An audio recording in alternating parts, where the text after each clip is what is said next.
Donc voilà, on a fait un état des lieux extrêmement précis sur les attentes, sur cette capacité du monde rural, sur cette attractivité. Et on va aller encore un peu plus loin dans le débat, car nous sommes là, nous sommes réunis à Rodez effectivement pour réfléchir sur comment innover avec les familles pour les territoires.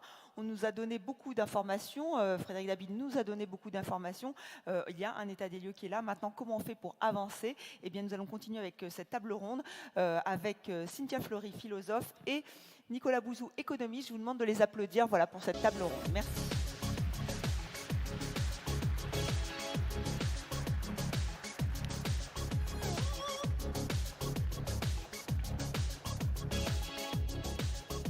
Voilà nos deux invités. Il y aura beaucoup d'invités tout au long de ce congrès pour réfléchir sur cette notion d'innovation, de ruralité. Cynthia Fleury et Nicolas Bouzou, bonsoir. Enfin bonjour, bonsoir, on n'est pas encore bonsoir. Bonjour, je vous prie de vous asseoir.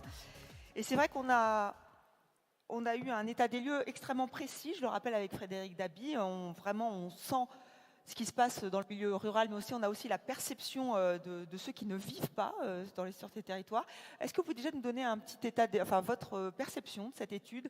Pour vous, qu'est-ce qui est important? Qu'est-ce qu'il faut mettre en avant? Alors, il y a un sentiment qui se dégage de cette étude, et d'ailleurs Frédéric a cité le mot plusieurs fois, et ce mot c'est le mot abandon, qui est un mot extrêmement fort, mais c'est très important d'avoir ce ressenti-là, parce que ce qui compte, bien évidemment, c'est le ressenti. Mais je pense que ça n'est pas tout à fait un abandon. C'est presque quelque chose, d'ailleurs, qui est plus structurel que ça. Au fond, on a une évolution de l'économie, une évolution du capitalisme aujourd'hui qui se fait spontanément au bénéfice des villes, et plus exactement des grandes villes. Donc vous voyez, ce n'est pas un abandon dans la mesure où ça n'est pas quelque chose qui est voulu, c'est quelque chose qui est naturel. Pour schématiser un peu, je dirais que le capitalisme du 19e et du 20e siècle était un capitalisme qui était géographiquement distributeur. Il étendait géographiquement ses effets. Quand vous aviez une usine qui était construite quelque part, cette usine, elle achetait des matières premières, des biens intermédiaires, semi-finis, elle développait des réseaux de logistique, et de proche en proche, son activité bénéficiait à l'ensemble des territoires, et en particulier aux territoires ruraux. Même si elle n'était pas implantée dans un territoire rural, de proche en proche, les territoires ruraux en bénéficiaient. Aujourd'hui, on est dans une économie, l'économie de la troisième révolution industrielle, je pourrais développer ce point si ça vous intéresse dans quelques instants, mais on est dans une économie qui n'est plus une économie qui est distributrice géographiquement, mais plutôt dans une économie qui aspire.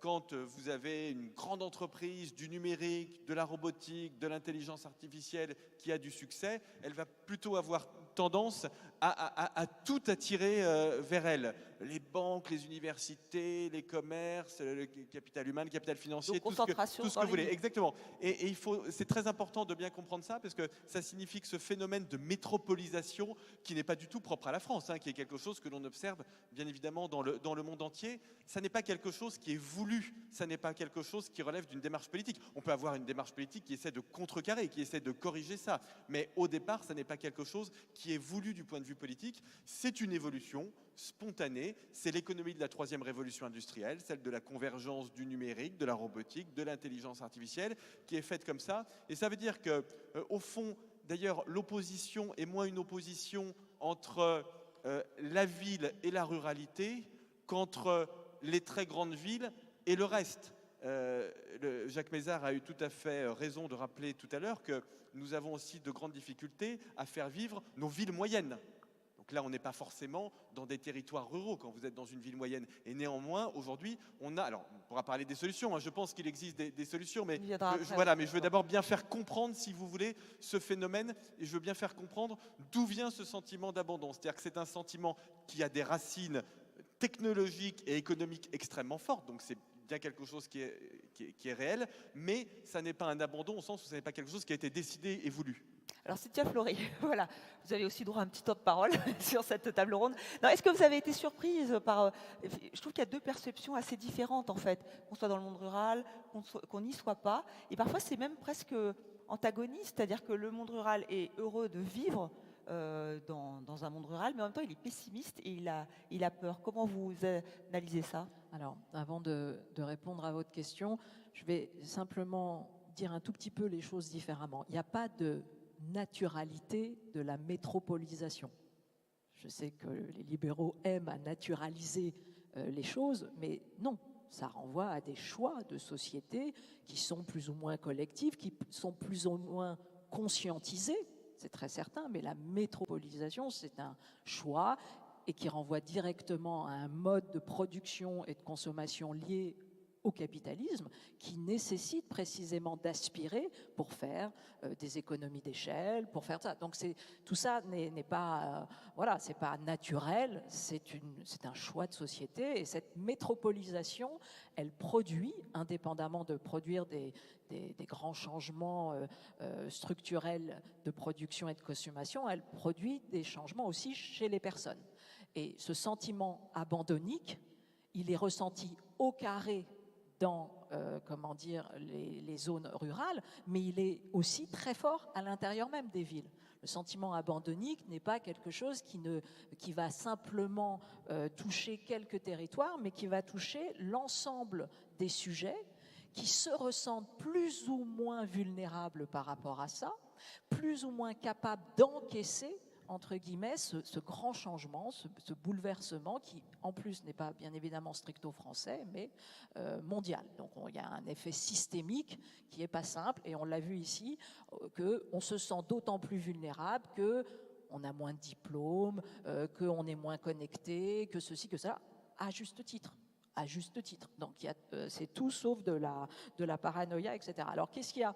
Ce que moi je trouvais intéressant, c'est que de fait, sur les questions d'immigration, de chômage, qui sont les questions anxiogènes des Français, hein, bon, ben c'est la même chose du côté de la ruralité ou du côté de la métropole. Donc ça, on voit là une communauté de destin face quand même aux grandes questions anxiogènes. Et en revanche, ce qui est intéressant, c'est de percevoir que ces territoires ruraux sont en train, je pense, de sortir un peu de la sidération première face à la métropolisation. On est dans un deuxième temps où, précisément, elles sont en train de reprendre la main sur leur identité territoriale, leur identité environnementale, leur possibilité de penser une attractivité propre, mais encore une fois, pas du tout sur le fait de revenir à ce qu'elles étaient. Parce que ça sera, on ne revient jamais, il faut inventer une nouvelle norme de vie et de mode de vie.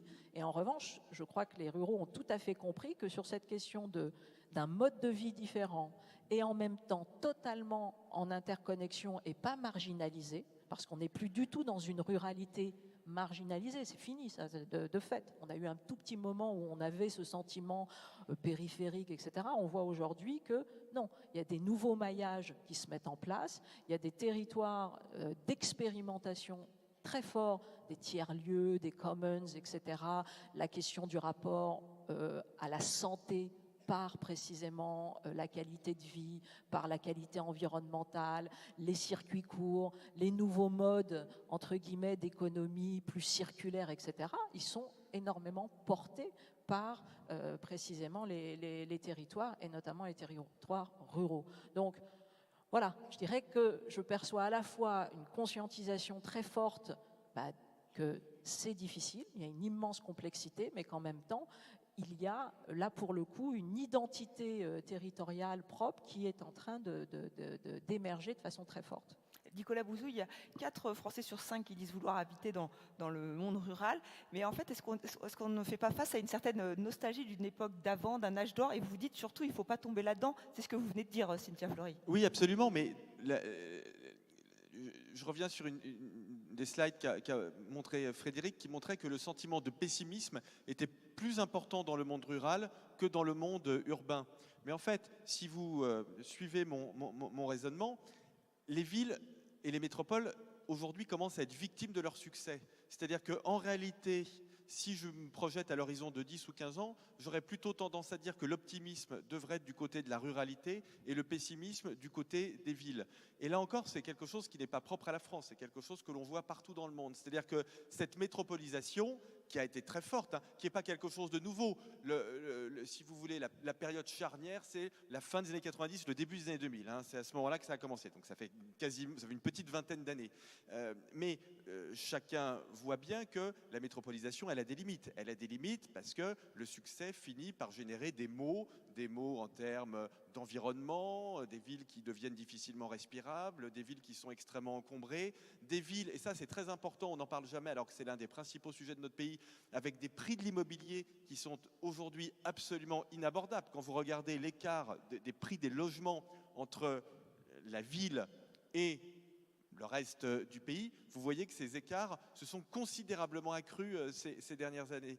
Et si vous voulez, cet écart, alors, il faudrait que l'on puisse le résoudre théoriquement en densifiant les villes, mais vous comprenez bien qu'on a des marges de manœuvre qui sont extrêmement limitées, puis on a aussi parfois des contraintes politiques. Les gens qui vivent dans les villes n'ont pas nécessairement envie que l'on densifie davantage leur ville. Donc on voit qu'on arrive aux limites de la métropolisation, et ça c'est l'immense chance de la ruralité.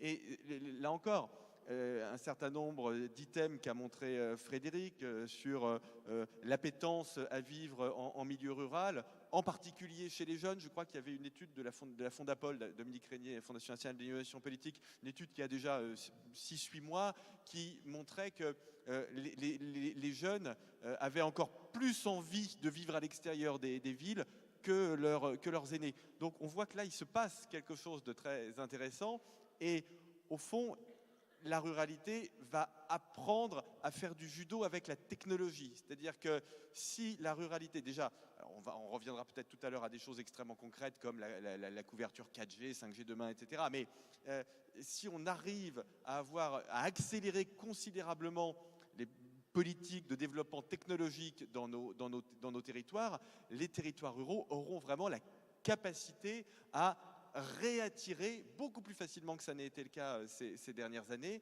les richesses qui aujourd'hui se concentrent dans les villes. Et encore, la France n'est pas le pays le pire, mais pour comprendre ce que je dis, il suffit pour ceux qui ont la chance d'aller aller faire un tour à Shenzhen par exemple. Vous allez voir ce que c'est l'enfer sur Terre.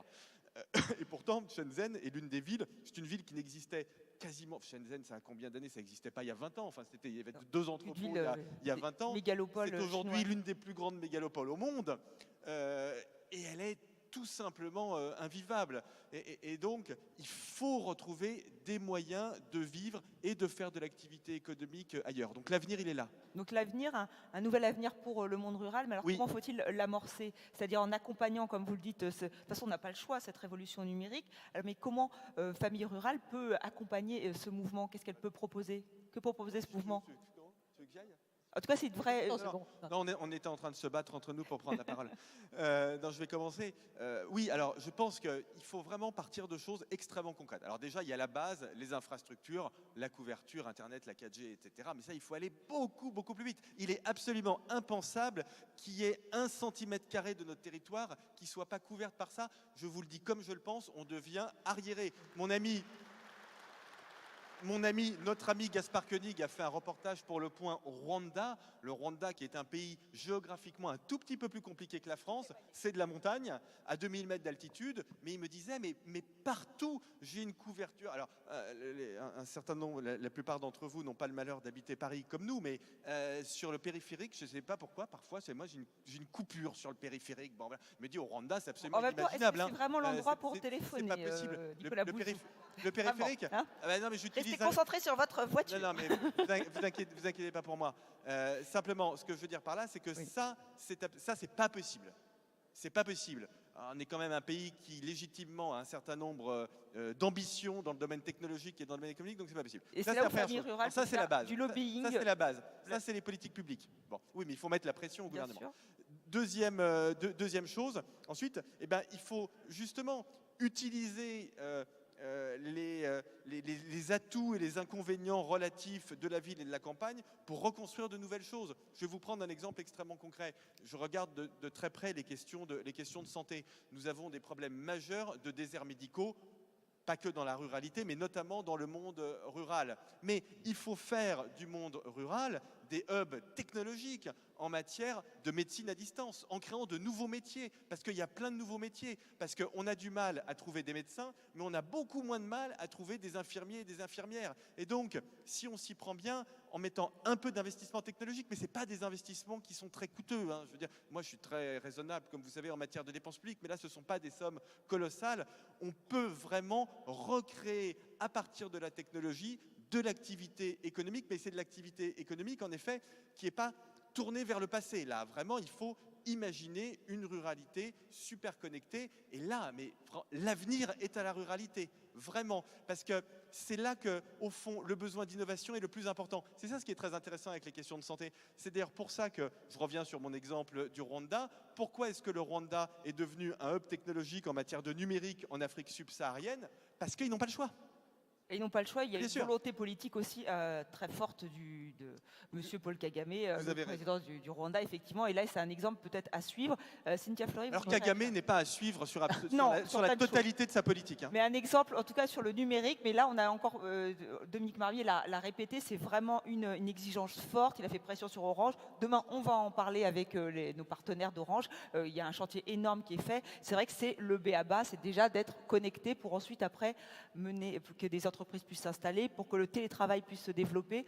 Cynthia Fleury, vous vouliez C'est-à-dire réagir? que, si vous voulez, ce qu'il faut comprendre, et je crois que ça a été bien expliqué par Nicolas et aussi avec l'enquête, c'est qu'on est dans un deuxième âge de la métropolisation.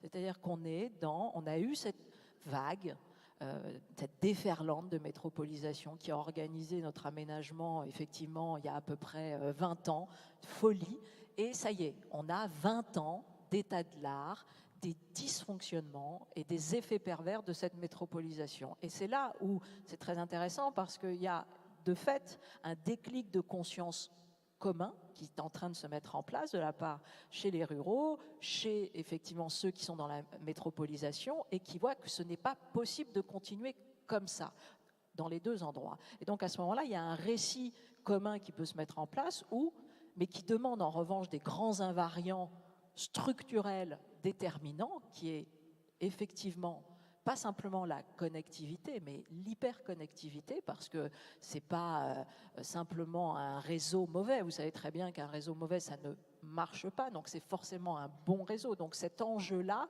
c'est le premier enjeu capacitaire. C'est-à-dire qu'aujourd'hui, on ne peut pas penser un déploiement des droits des citoyens, des individus, sans, hélas, c'est comme ça, en passer par une hyperconnectivité. Donc, c'est le premier grand chantier, comme il y a eu d'autres grands chantiers hygiénistes à d'autres moments où on nous a mis l'eau, l'électricité, etc., et qui ont fait des bons matriciels, au sens où la technique, ce n'est pas superfétatoire aujourd'hui, c'est la première chose qui fait que votre citoyenneté va pouvoir s'allumer. Mais il faut aussi accompagner, éduquer. Bien sûr, puisqu'une fois que vous avez branché tout le monde, il faut rendre capacitaires les individus. Ça veut dire qu'il faut les former.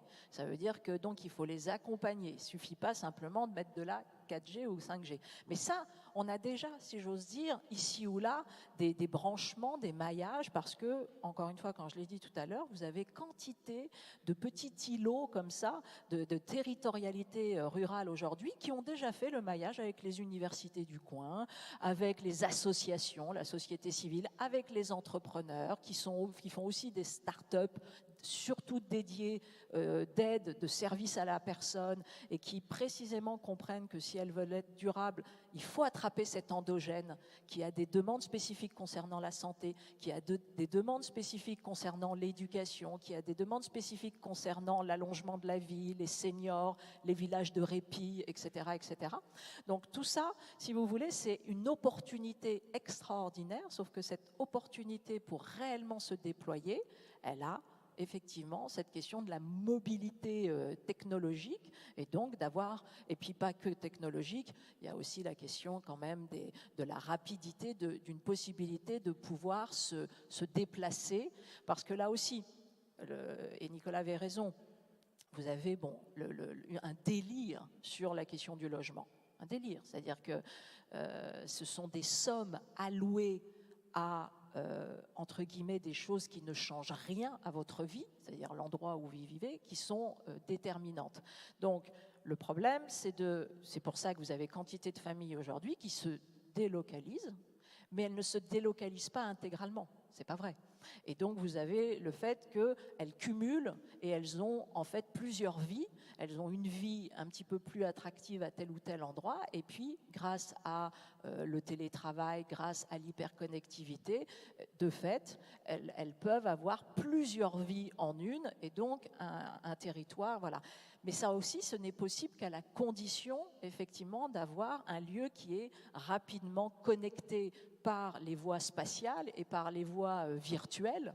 Donc c'est ça, aujourd'hui. Demain, si on veut faire vivre cette ruralité, ça sera à la fois dans sa valeur ajoutée propre, voilà, l'environnement, tout ce qu'on a vu, le biorhythme, le fait d'avoir un rythme que l'on ressent davantage propre et non pas aliéné par des rythmes sociaux de la métropole. Et ça, c'est une demande déterminante pour la santé physique, la santé psychique. Donc, ce n'est pas du tout neutre dans notre histoire, mais encore une fois, à partir du moment où il y a cette hyperconnectivité. Donc, il faut réinventer la ruralité pour qu'elle soit innovante. Non, mais elle se réinvente déjà. C'est ça ce que les gens ne savent, c'est ça ce que les urbains ne savent pas en réalité. Et d'ailleurs, moi, je ne suis pas du tout inquiet. Cette idée selon laquelle il faut accompagner les gens vers le numérique, etc. Oui, bien sûr, mais les gens s'adaptent extrêmement vite aux nouvelles technologies. Quand vous regardez le taux d'utilisation des réseaux sociaux en France, y compris chez les seniors, on a des taux très élevés. La France, c'est l'un des pays qui utilise le plus les technologies numériques. Malheureusement, c'est notre grand malheur, on ne les produit pas. Et c'est notre grand malheur, et ce sera notre grand malheur. Donc là, je plaisante pas, et c'est pas drôle. On ne les produit pas suffisamment, et c'est un problème qui est européen. Mais en revanche, on les utilise. Donc on n'a pas... Vous savez quelle est la profession qui a le plus évolué du point de vue technologique ces 20 dernières années? Enfin, vous le savez, mais les gens ne le savent pas. Ce sont les agriculteurs, bien évidemment. C'est cette profession qui a connu le taux d'adoption des technologies les plus rapides. Moi, je vois bien quand je vais faire une conférence et que je parle de à Paris ou à Marseille ou à Toulouse et que je parle de la voiture sans chauffeur qui arrive vite, du boom de l'économie spatiale, de l'agriculture de précision. Les gens, ils me regardent parfois, ils me disent « Oh, mais quand même, vous exagérez. Vous avez... » Et puis quand je vais dans une coopérative agricole, ils me disent « Mais nous, on utilise déjà ça. » Mais nous, la voiture sans chauffeur, bien sûr, puisqu'il y a le tracteur sans chauffeur. Mais nous, les technologies spatiales, bien sûr, puisqu'on ne peut pas vivre sans les technologies spatiales. Mais nous, le big data, bien sûr, puisque l'agriculture de précision, elle se fait à partir du big data. Et donc, en réalité, le monde rural est celui qui, par le passé, s'est adapté le plus vite aux nouvelles technologies. Donc, le problème est plus un problème d'infrastructure que de capacité à aller vers l'utilisation de ces nouveaux outils. Là, je crois qu'on est tous d'accord, et dans la salle, et on l'a vu dans cette étude de l'IFOP. Donc là, encore une fois, c'est Famille Rurale fait tout ce qu'elle peut pour se faire entendre sur ce dossier-là. Après, est-ce qu'il ne faut pas avoir peur du numérique? Rappelez qu'il ne faut pas en avoir peur parce qu'on peut réduire la fracture numérique avec les téléphones, avec maintenant tout ce qui est appareil connecté. Est-ce que ça aussi, c'est une chance pour que ça soit moins complexe? Parce que ça peut-être paraître compliqué, tout ce qui est numérique. Aujourd'hui, on a beaucoup d'opportunités qui s'ouvrent à nous. Alors, vous avez tout à fait raison. C'est très simple. Il y a une règle de base, généralement, par rapport à l'appropriation d'une technologie, c'est de vérifier le coût de l'appropriation sociale, c'est-à-dire de bien vérifier que, précisément, on accompagne. Et en fait, plus on va vers de l'hypertechnologie, plus on est dans une obligation d'humaniser ce process. Sinon, vous avez des phénomènes de résistance, de contournement, de mise à distance. Je vous donne des exemples. On voit très bien avec la télémédecine. Si on place comme ça tout de suite la télémédecine sans accompagnement, les gens contournent. Ou alors ils vont et puis ça les énerve et donc tout de suite ils comprennent rien, ils se disent « oh là là, c'est moi qui suis obligé de me mettre au langage de la machine, etc. » Si en revanche vous formez les gens à cela, sont les premiers à utiliser les cabines de télémédecine à midi quand ils descendent, puisqu'aujourd'hui on les met essentiellement dans les entreprises parce que c'est vrai que c'est beaucoup plus efficace et tout d'un coup ils sont les premiers à faire la queue pour ça. Donc si vous voulez, la règle de la base de l'appropriation, enfin la règle de la base de la technologie, c'est précisément son appropriation sociale au sens de son humanisation et au sens de bien vérifier qu'elle change la vie des gens. À partir du moment où les gens comprennent qu'une technologie peut être capacitaire, c'est-à-dire leur donner des nouveaux choix et des nouveaux modes de vie, au sens où ça va être un déploiement, de fait, ils adoptent. Et alors c'est vrai que Quand on est dans des situations, c'est beaucoup plus simple, ça apparaît beaucoup plus compliqué, mais en fait c'est beaucoup plus simple quand on est déjà au pied du mur. Parce que quand on est au pied du mur, on est dans une obligation de survie. Donc souvent, le rapport coût-bénéfice est que, de fait, on est soit dans l'obligation d'une adoption rapide, soit on meurt de façon instantanée.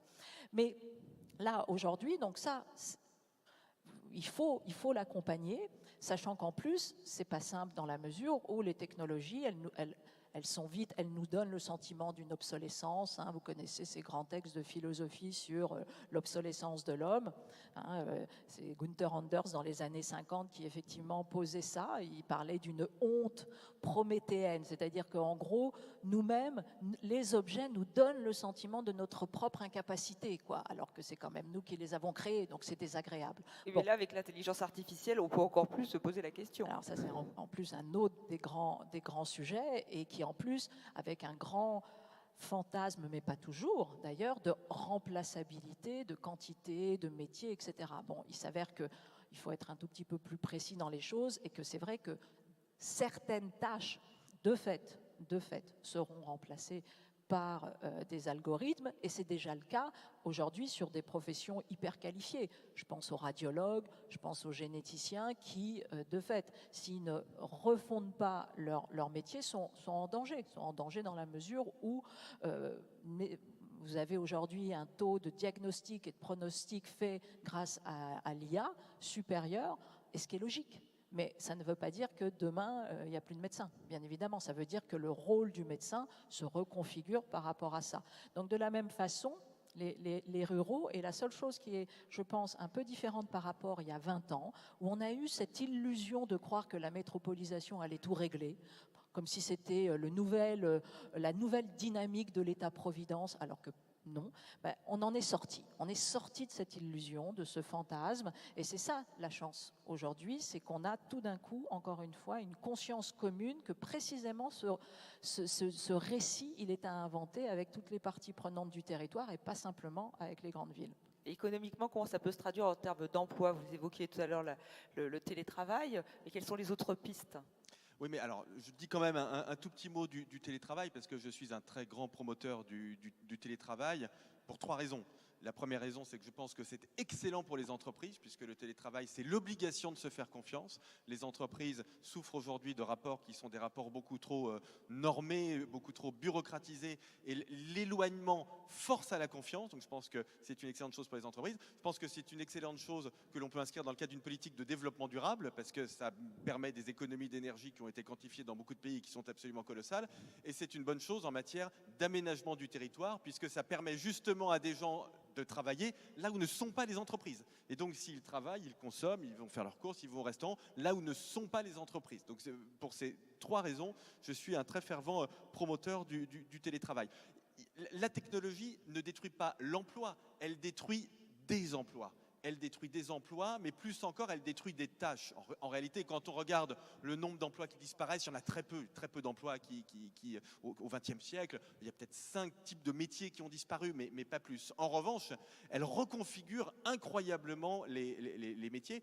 Et c'est ça notre sujet. C'est un sujet, au fond, qui consiste à se dire en quoi sommes-nous complémentaires de la technologie? J'ai évoqué cette 3e révolution industrielle, donc la convergence numérique, robotique, intelligence artificielle. En quoi sommes-nous complémentaires de cette convergence technologique? Et nous sommes complémentaires à 3 titres.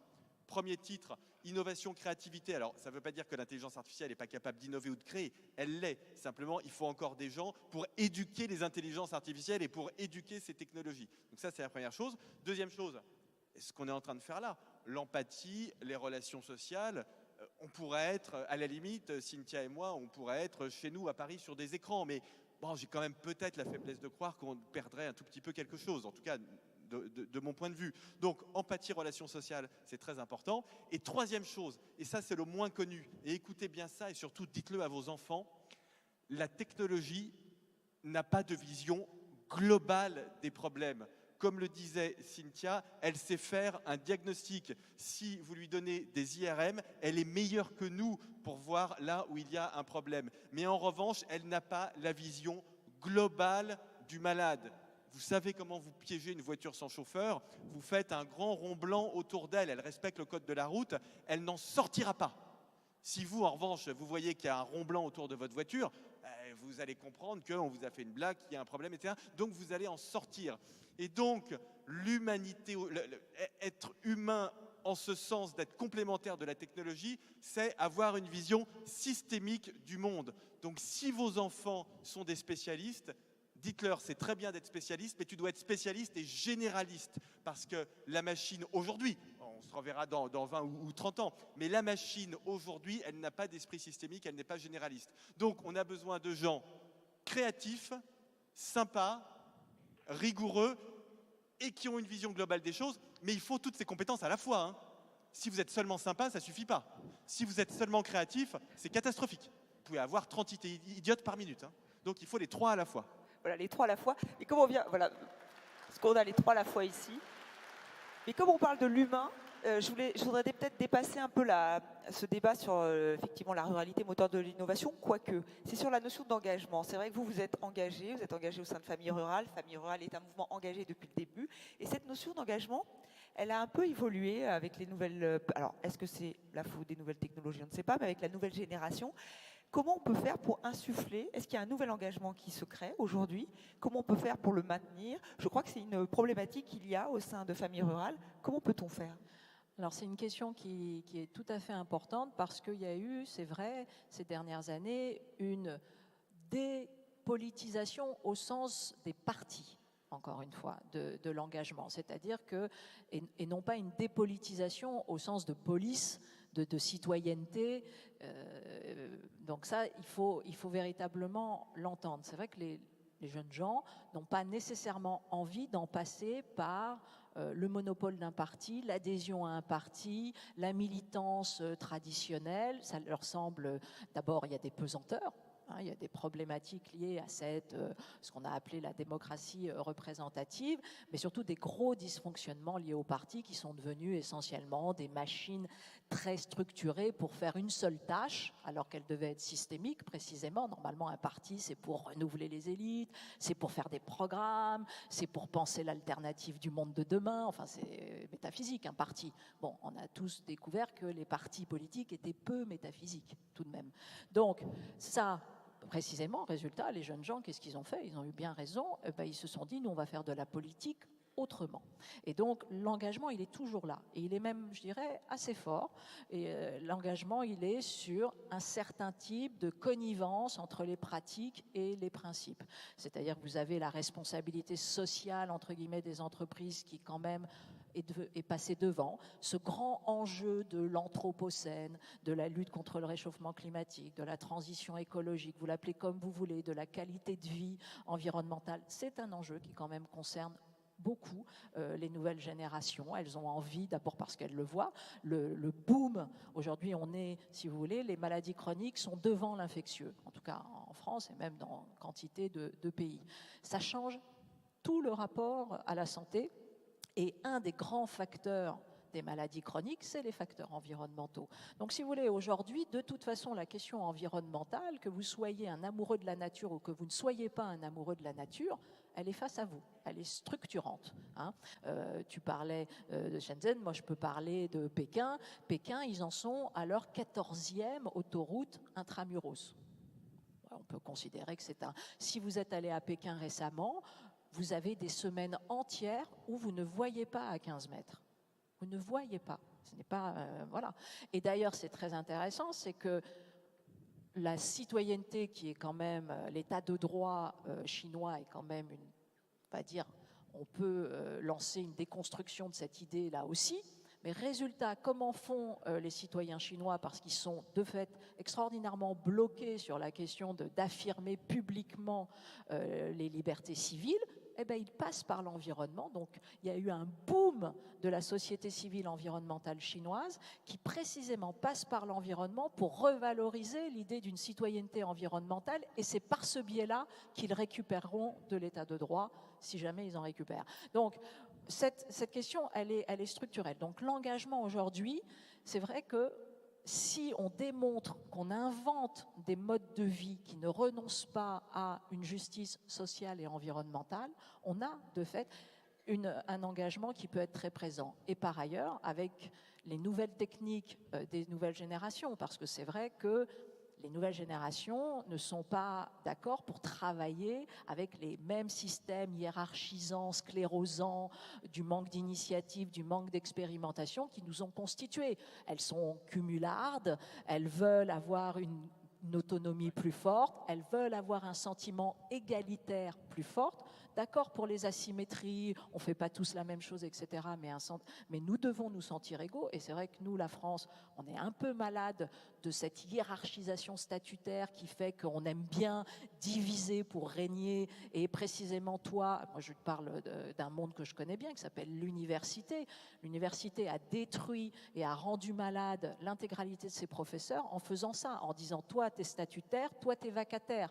Toi, tu as un poste à vie et toi, tu vas ramer toute ta vie et tu vas enseigner 15 fois plus d'heures que lui en étant 15 fois moins payé. Donc, si vous voulez, ça, de fait, c'est quelque chose que, heureusement, les nouvelles générations n'ont plus envie de ça, donc elles sont plus malades de ça. Et donc, il faut pouvoir, pour les attirer, leur proposer des écosystèmes qui acceptent et qui sont heureux de travailler avec cette volonté d'autonomie qui est la leur. Oui, et on peut en plus les toucher, les sensibiliser via les réseaux sociaux. C'est là aussi où il faut accompagner cette révolution numérique. Je pense que c'est un levier qui est intéressant pour toucher la jeune génération qui a envie de s'engager finalement. Oui, mais il faut l'accompagner pour faire quelque chose. Moi, je pense que la crise la plus forte de notre société, c'est la crise de sens. Et cette crise du sens, on la retrouve absolument partout. Alors, on pourrait d'ailleurs en faire la généalogie qui est très intéressante, hein, et qui, pour moi, est quelque chose qui est très ancré dans nos sociétés.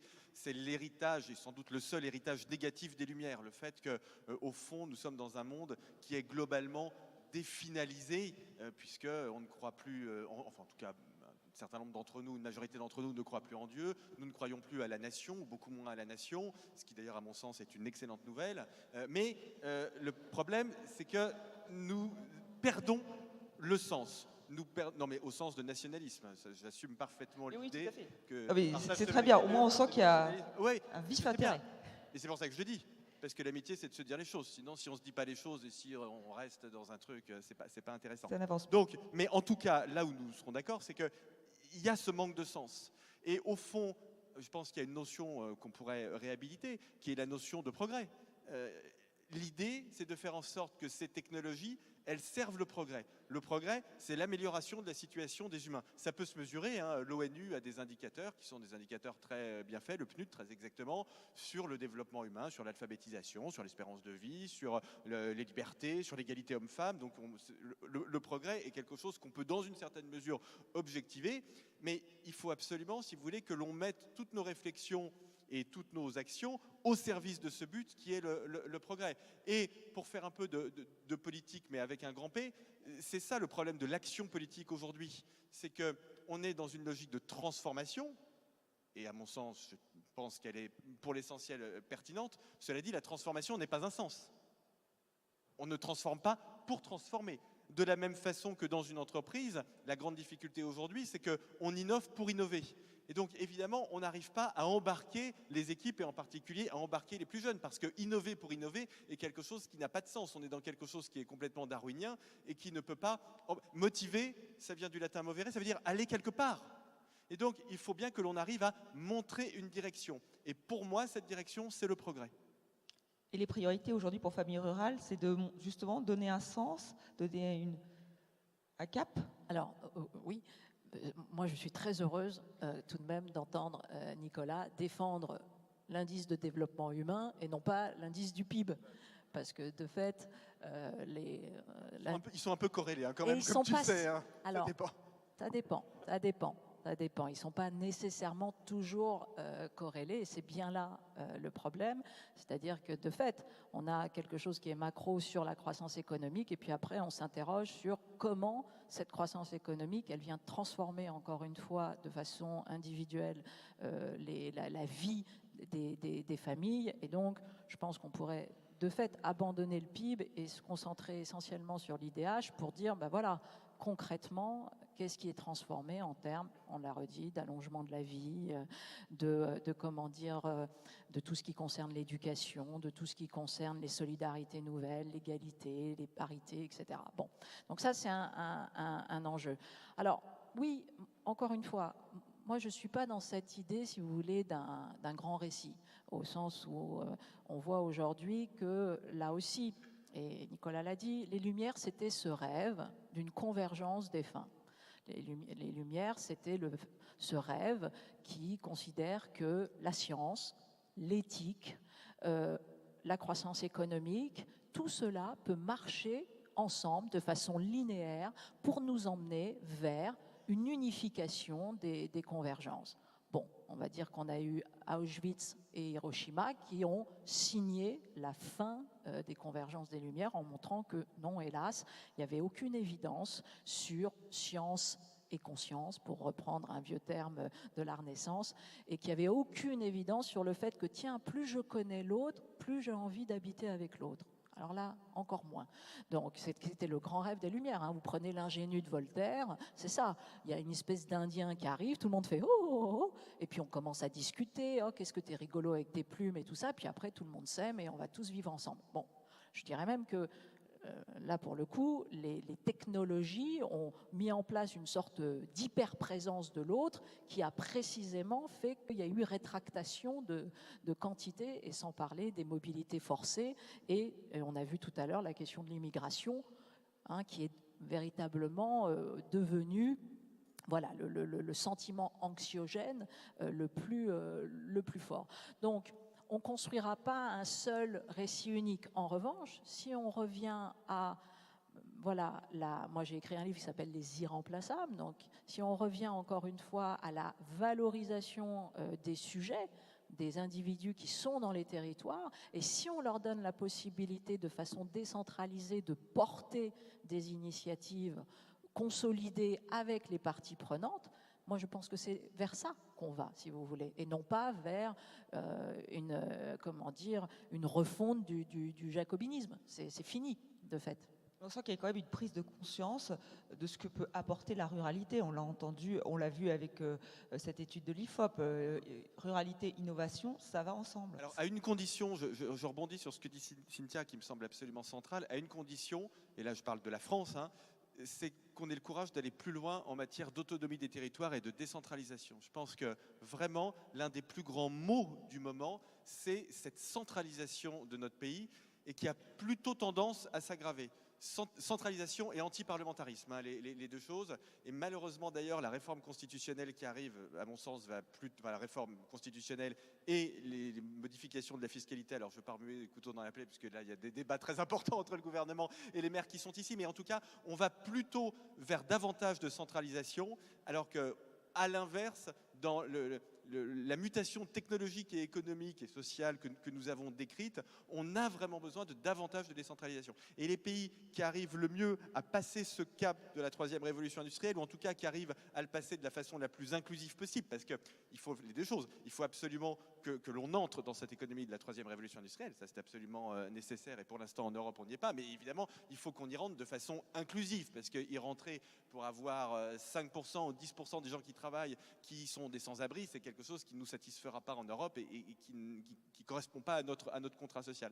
Mais les pays qui arrivent le mieux à faire ça, ce sont des pays qui soit sont décentralisés quand ils sont grands, soit quand ils sont petits. Là, je reviens des Pays-Bas, par exemple, sont des pays dans lesquels on peut expérimenter des choses au niveau local très, très facilement. Les Pays-Bas, nos amis hollandais, les Pays-Bas, c'est le pays que personne ne connaît, c'est le pays qu'il faut toujours regarder. Non, mais les Pays-Bas, c'est le pays des libertés, c'est le pays de la performance économique, c'est le pays Alors, il n'échappe pas à la montée du populisme, hein, qui est très fort, mais c'est vraiment un pays qui est tout à fait passionnant. Et donc là j'en reviens, et on me disait, mais vous savez, quand une ville veut faire une expérimentation sur la santé, par exemple, eh bien c'est très simple, elle va voir le gouvernement et elle négocie un système dérogatoire pendant 3 ans. Donc pendant 3 ans, on sort de telles dispositions réglementaires ou de telles dispositions législatives. Et alors évidemment, ça ne dure pas 10 ans. Et au bout de 3 ans, on fait une évaluation. Si ça marche, on étend. Si ça ne marche pas, on revient dessus et on fait autre chose. Il faut absolument qu'on arrive à rentrer là-dedans, parce que si on prend toutes nos dispositions à 65 millions, ça va être extrêmement compliqué. Oui, Plus alors, grande autonomie. non, mais ça, c'est un des points essentiels. C'est-à-dire qu'on est vraiment dans un âge où le droit à l'expérimentation, il est absolument constitutif de tout simplement l'innovation sociale, démocratique. Et donc ce dérogatoire, il n'est pas pensé comme un moins 10 ans, parce que c'est la peur. C'est pour ça aussi que ça freine. C'est parce que le dérogatoire, c'est fait précisément pour nous emmener vers moins de régulation, etc. Donc il faut calmer, bien évidemment, les gens en disant pas du tout. Le dérogatoire, il est fait pour inventer, mailler différemment à un instant T, et après, de toute façon, vous devez passer ce qu'on appelle la montée en généralité et voir quels critères de réajustement vous mettez en place. Et justement, ça permet d'orienter cela. Alors, nous, on est toujours bon sur le déclaratif, parce que le déclaratif sur le droit à l'expérimentation, tu l'entends de plus en plus souvent.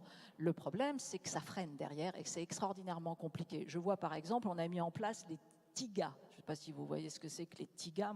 Les TIGA, c'est les territoires d'innovation de grande ambition. J'ai cru mourir quand j'ai entendu ça, mais en l'occurrence, les TIGA.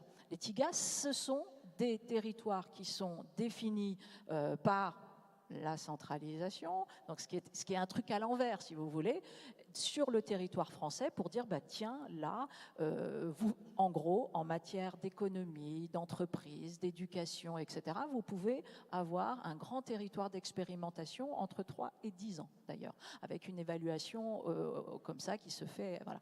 Moi, je défends quand même les TIGA, mais de fait, il ne faut pas mettre ça en place. Il faut avoir une possibilité dérogatoire endogène locale qui dit, voilà, moi, je veux tenter de faire ça. Et puis, en revanche, je ne me soustrais pas à la nécessité de l'évaluation par l'intérêt général à brève échéance. Donc ça, c'est un enjeu considérable. Et quand on ne peut pas le faire, il faut quand même le faire. Et il faut le faire à ce moment-là, non pas avec les politiques, et c'est pour ça que je reviens à cette question de l'engagement essentiel, mais il faut le faire avec la société civile, avec les entrepreneurs, avec les universités, c'est-à-dire avec toutes les autres parties prenantes du territoire qui, elles, n'ont pas la même obligation institutionnelle de se référer à des délires administratifs contraignants et qui, tout d'un coup, sont capables d'assumer un rôle politique précisément parce qu'elles ne sont pas politiciens ou parce qu'elles ne sont pas des élus. Voilà, donc l'Alliance, une espèce d'union sacrée pour expérimenter et utiliser le numérique. Le mot de la fin, ce sera pour vous, Nicolas Bouzou. Non, mais ce sera un mot de la fin très, très concret, là encore, pour prolonger ce que dit Cynthia. Alors, je vais faire quelque chose qui est très, très mal élevé. Je vais rebondir sur les propos du ministre qui est parti. Il est parti géographiquement, pour le reste, je n'ai pas encore regardé. Mais il dit, non, mais il a prononcé cette phrase, et donc, non, mais ce que je fais est mal élevé parce qu'il est plus là, il ne peut pas m'apporter la contradiction. Mais il a dit à un moment, très exactement, c'est au département de mener la politique de l'État. Je suis en complet désaccord avec ça. Je pense que c'est au département d'avoir la capacité à mener une politique et non pas à mener la politique de l'État. Et au contraire, la politique de l'État, moi j'aime bien qu'on soit un peu rigoureux et ordonné. La politique de l'État, elle est là pour être appliquée par l'État et par les préfets. C'est pas ça le problème. Le problème, c'est qu'on ait la capacité en France à dégager des moyens d'autonomie pour les collectivités locales. Voilà, l'autonomie, ça sera le mot de la fin de cette table ronde. Merci Cynthia Fleury, Les Irremplaçables. Et je rappelle votre dernier ouvrage, La comédie inhumaine donc de Nicolas Bouzou, avec Juliette de Funès, voilà, qui revient sur effectivement le management et autres.